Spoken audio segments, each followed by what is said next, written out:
ന്യൂയോർക്കിലെ റോക്ക്ഫെല്ലർ സെന്ററിൽ ഫുട്ബോൾ പ്രേമികളെ ആവേശത്തിലാഴ്ത്തി കൂറ്റൻ ലെഗോ ലോകകപ്പ് ട്രോഫി സ്ഥാപിച്ചു. ബ്രസീലിയൻ ഫുട്ബോൾ ഇതിഹാസം കഫു ആണ് ഈ അപൂർവ ശില്പം ജനങ്ങൾക്കായി തുറന്നുകൊടുത്തത്. ആകാശ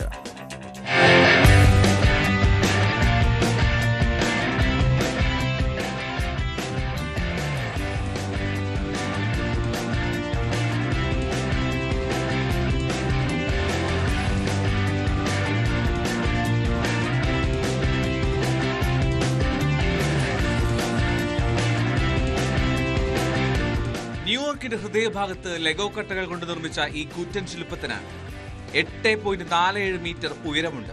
13 ലക്ഷത്തിലധികം ലെഗോ ബ്രിക്സുകൾ ഉപയോഗിച്ചാണ് 59 വിദഗ്ധർ ചേർന്ന് 7000-ലധികം മണിക്കൂറുകൾ അധ്വാനിച്ച് ഈ അത്ഭുതം യാഥാർത്ഥ്യമാക്കിയത്. ബ്രസീലിന്റെ ഇതിഹാസ താരം കഫുവും ലെഗോ ചീഫ് ഡിസൈനർ ക്രിസ്റ്റഫും ചേർന്നാണ് പ്രതിമ അനാവരണം ചെയ്തത്.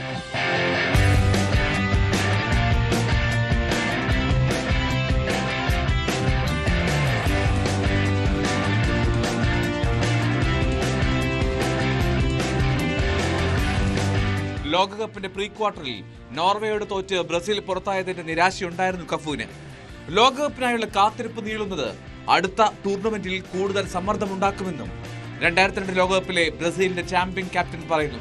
കാർലോ ആൻസലോട്ടിക്ക് അടുത്ത 4 വർഷം തയ്യാറെടുപ്പിനായി നൽകണമെന്നും Cafu. Agora ele vai ter 4 anos. Ele vai ter 4 anos para preparar o time que ele quer. Ele vai ter 4 anos para preparar uma seleção brasileira.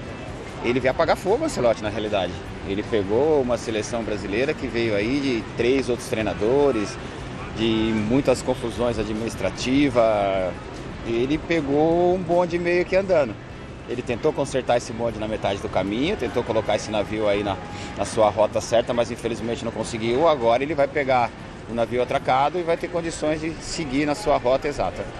ഇത്രയും വലിയൊരു ശില്പം നിർമ്മിക്കാൻ കഴിഞ്ഞതിലും അത് കഫുവിനെ പോലെ ഒരു ഇതിഹാസത്തിന് മുന്നിൽ അവതരിപ്പിക്കാൻ കഴിഞ്ഞതിലും സന്തോഷമുണ്ടെന്ന് ലെഗോ designer Christophe. It's so emotional. It's massive. It's like almost 8.5 meters tall, and it's made of more than 1,360,000 bricks. Just the bricks alone weighs 4.2 tons, and so coming out of this building and seeing this is very emotional. It's like I was speechless, honestly, when I first saw it. Lionel Messi, Cristiano Ronaldo, Mbappe, Vinicius junior എന്നിവരുടെ ലെഗോ രൂപങ്ങളും ഇതിനൊപ്പമുണ്ട്.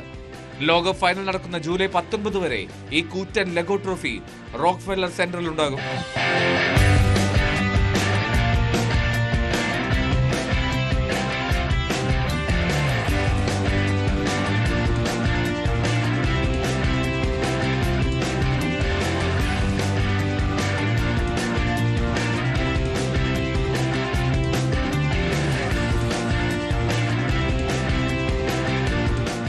Welcome desk news 18.